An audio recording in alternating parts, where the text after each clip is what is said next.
এই প্রচণ্ড গরমে আমরা প্রত্যেকেই প্রায় হালকা পাতলা রান্না খেতে পছন্দ করি। তাই আজ আপনাদের সাথে যে রেসিপিটা শেয়ার করছি সেটা খুবই কম তেল মশলায় তৈরি তো বটেই, তার সাথে সাথে টেস্টিও আর স্বাস্থ্যকরও বটে। এটা গরম ভাতের সাথে খেতে খুবই ভালো লাগে, আর গরমের দুপুরে এরকম একটা রেসিপি হলে আর কিছুই লাগবে না। এর জন্য প্রথমেই কিছুটা মসুর ডাল 1 থেকে 2 ঘন্টার জন্য ভিজিয়ে জল ঝরিয়ে নিয়েছি। এটাকে একটা মিক্সিতে নিয়ে নিচ্ছি। খুব সামান্য একটু জল অ্যাড করে এটার একটা পেস্ট তৈরি করে নেব। ডালের পেস্টটাকে একটা বাটির মধ্যে নিয়ে নিচ্ছি। এর মধ্যে দিয়ে দিচ্ছি পরিমাণ মতো নুন। নুন দিয়ে ডালটাকে একবার মিশিয়ে নেব। একটা মশলার পেস্ট তৈরি করে নেব।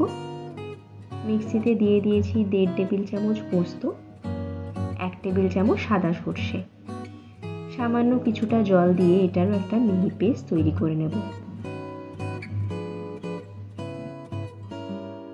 কড়াইতে দিয়ে দিয়েছি 1 টেবিল চামচ সর্ষের তেল। তেলটা ভালোভাবে গরম হয়ে গেলে ডালের পেস্ট থেকে ছোট ছোট করে বড়ার আকারে দিয়ে দিচ্ছি। তবে সব বড়াগুলো একসাথে ভাজবো না। একটা দিক হয়ে গেলে উল্টো দিকটাও ভেজে নেব, তবে খুব বেশি কড়া করে ভাজার দরকার নেই। 1 থেকে 2 মিনিটের জন্য ভেজে তুলে রাখছি। কড়াইতে আরও সামান্য কিছুটা তেল অ্যাড করে বাকি বড়াগুলোও ভেজে নেব। বড়াগুলো ভাজা হয়ে গেলে ওই কড়াইতেই দিয়ে দিচ্ছি আরও 1 টেবিল চামচ সর্ষের তেল। তেলটা ভালো করে গরম হয়ে গেলে দিয়ে দিচ্ছি একটা মিডিয়াম সাইজের ছোট ডুমো করে কেটে রাখা আলু। আলুটাকে 1 মিনিটের জন্য একটু ভেজে নেব। 1 মিনিটের জন্য ভেজে নিয়ে কেটে রাখা লাউ ডাঁটাগুলো দিয়ে দিচ্ছি। ডাঁটাগুলো দিয়ে আলুর সাথে আরও 2 থেকে 3 মিনিটের জন্য ভেজে নেব।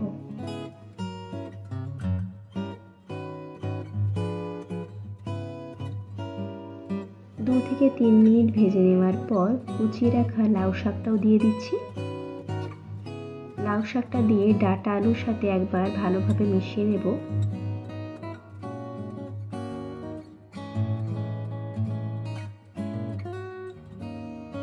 এরপর এর মধ্যে দিয়ে দিচ্ছি পরিমাণ মতো নুন, 1 টিস্পুন হলুদ গুঁড়ো, 1 টিস্পুন লঙ্কার গুঁড়ো।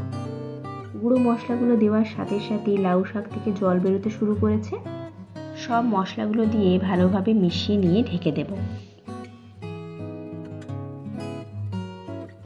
5 মিনিট পর ফিরে এলাম। শাক থেকে যে পরিমাণ জল বেরিয়েছে সেটা শুকিয়ে এসেছে, তাই 1 কাপ পরিমাণ জল অ্যাড করছি, যাতে সব কিছু খুব ভালো মতো সেদ্ধ হয়ে যায়। জল দিয়ে সব কিছু মিশিয়ে আবার ঢেকে দেব। 7 থেকে 8 মিনিট পর ফিরে এলাম। সব কিছু ভালো মতো সেদ্ধ হয়ে গেছে। এখন আগে থেকে যে সর্ষে পোস্তর পেস্টটা করে রেখেছিলাম সেটা দিয়ে দিচ্ছি। শেষের দিকে সর্ষে পোস্তর পেস্টটা দিলে টেস্ট ভালো হয়। দিয়ে দিচ্ছি 1 টিস্পুন চিনি। এবার সব কিছু ভালো করে মিশিয়ে নেব।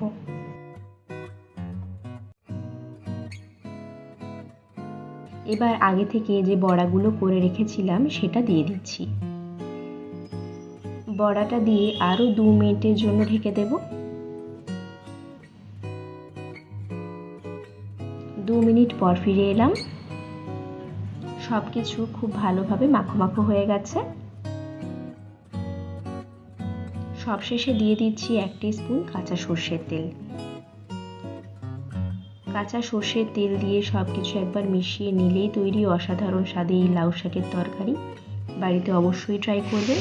আমার আজকের রেসিপিটা আপনাদের ভালো লাগলে লাইক করবেন, কমেন্ট করবেন, শেয়ার করবেন।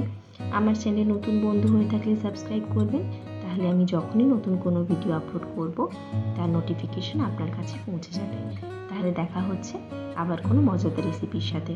ততক্ষণ সুস্থ থাকুন, ভালো থাকুন। ধন্যবাদ।